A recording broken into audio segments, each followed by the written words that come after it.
Hey, come see us on tour. We'll be in Tempe, Arizona, Burbank, California, and we're going to be in Honolulu, January 11th. Go to jimmydore.com for a link for tickets. Hey, look at this.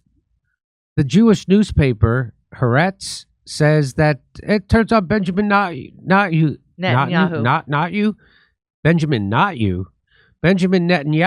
is the one who's blocking a hostage deal. Huh.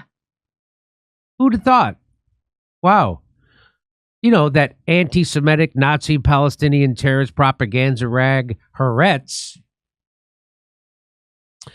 Wednesday night, Channel 12 News, Yaron Avaram presented Channel 12 News's, is that how you say that? This Yaron Avaram presented a comprehensive report detailing all of the hostage negotiation deals that have been proposed since November, when the last and only successful exchange took place.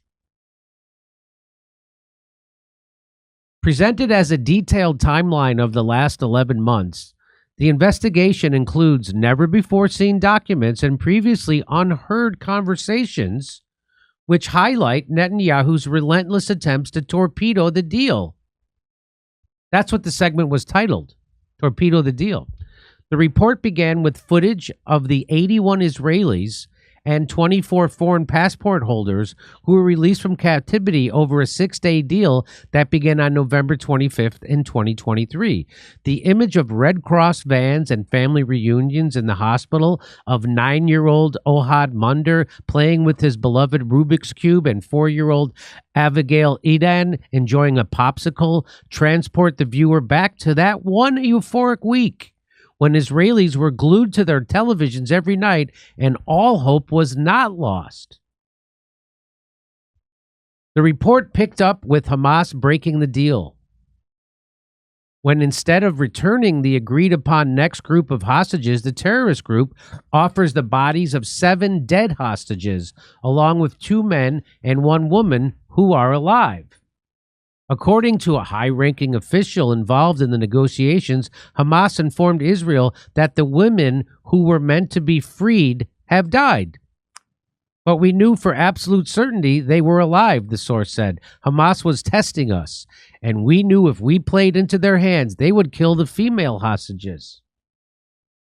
Hamas also told Israel that 3 of the civilian hostages, Mia Shem, Rami Leshem Gonem, and Carmel Gat, are being identified as soldiers, thereby rendering them ineligible for return. Around the same time, National Security Minister Ben-Gvir and Finance Minister Bezalel Smotrich began speaking out publicly against another ceasefire deal. Over the next 9 months, Avram reported, Israel's negotiation team was sent on what is ultimately a futile mission to secure another deal that would bring home more hostages. Along the way, the investigation demonstrates Netanyahu did everything in his power to make sure that they are not successful, meaning the hostage negotiations. He repeatedly prevented them from traveling to ceasefire talks, or greatly limited their negotiation powers when they are allowed to go. He walked back several promises he made, including an agreement to end the war, and invents new non-starters that were previously never mentioned. He changed his mind, he denied, and he shifted blame to anyone he possibly can. And throughout all of this, he as ministers like Smotrich and Ben-Gvir threatened to leave his government if a deal moved forward. This is coming from Israeli news sources. This isn't coming from Al Jazeera or Code Pink. This is coming from Israeli news sources, which brings us to September 1st, when Israel was racked by the news that 6 hostages have been executed by Hamas, their bodies rescued by IDF soldiers. 3 of the murdered hostages, it was revealed, were set to be released in the latest deal.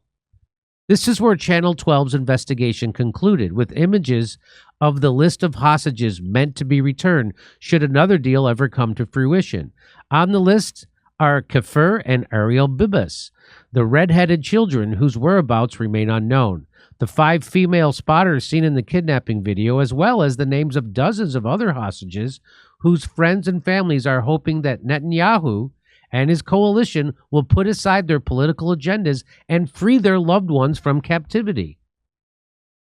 Kenneth Ross says, new evidence reveals Netanyahu's relentless efforts to block a hostage deal. He needs an endless war to hold his far-right coalition together, to stay in power, and to avoid his pending corruption charges. What deal? What deal? You can learn how unserious Netanyahu is regarding the hostage deal negotiations from this recording that was aired on Channel 12 News 2 days ago, from a meeting between Netanyahu and freed hostages whose family members are still in captivity in Gaza. You want to hear it? Here it is.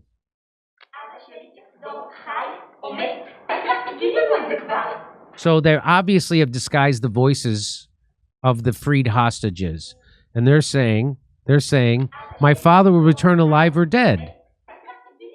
Tell us already. And you could be our savior. And the one who was written in the history books as someone who brought a country to a good place, or the one who destroyed it. And at that moment, this country is in ruins. And what you say, I suggest you sign the deal that will bring the people home. What deal? He says. What deal? There is a deal. You are the prime minister. You are responsible for the abductees. Hang on. You should reach a deal that will bring back all the abductees. What deal is there on the agenda? That's what Netanyahu says. Maybe you should tell us. They say, tell us, what is the deal? Maybe you should be honest and tell us the truth for once. They're saying that to Netanyahu. These are former hostages saying that, tell us the truth for once. They're saying that to Netanyahu. 20 abductees went in alive, and you brought 20 back dead. That's what they're saying to Netanyahu. They were 20 abductees, 20 of them who were alive and are already dead. So there you go. This is from the Wall Street Journal. U.S. officials concede that Gaza's ceasefire out of reach for Biden. So there isn't going to be an end. There isn't going to be a ceasefire. There isn't going to be a deal for the hostages. They're admitting it now. So I guess we already knew this. You know, Netanyahu needs this war. And he's not going to stop.